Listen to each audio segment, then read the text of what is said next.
Hi mga ka-team ko ba? Tingnan nyo mga friends ha. Tingnan nyo.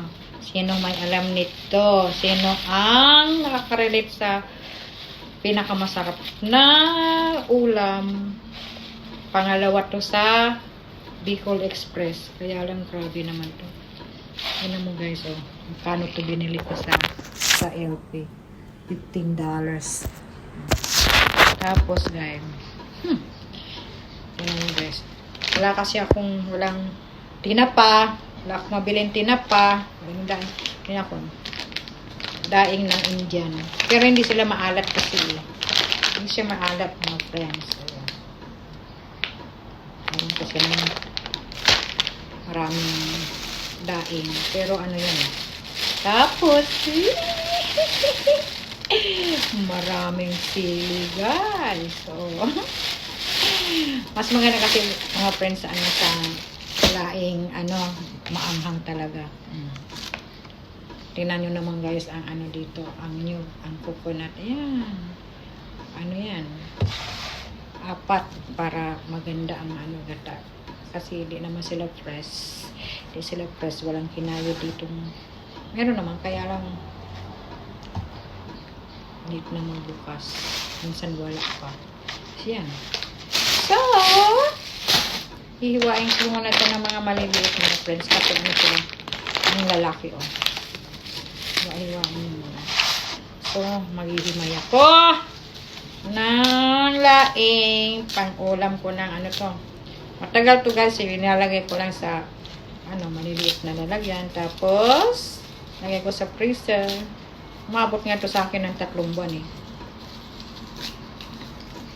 kasi talagang ako na may sabihin na parang ayoko naman daw magpakain sobrang anghang. Pero kasi mga friends, Bicolana kasi ako. Kaya pag hindi talaga maanghang, kahit sa Bicol Express gusto ko maanghang talaga. Yung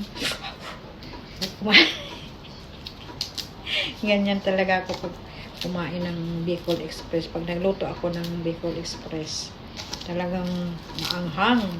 So talaga maanghang talaga. Habang tumatagal, masarap.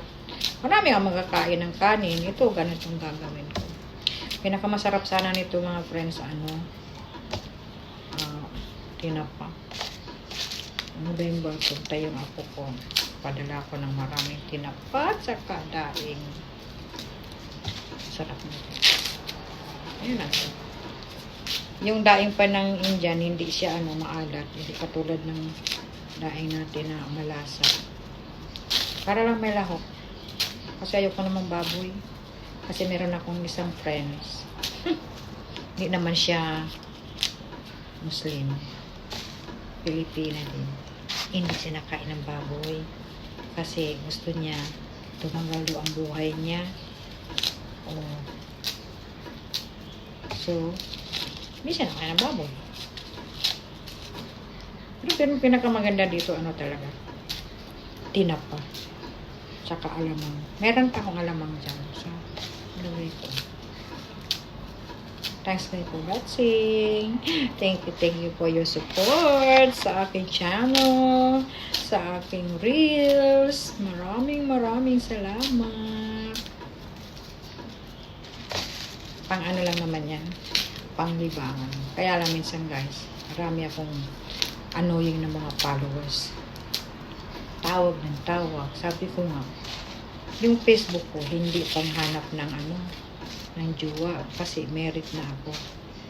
So, pag makulit, wala ka agad. Kanyang guys, dapat siya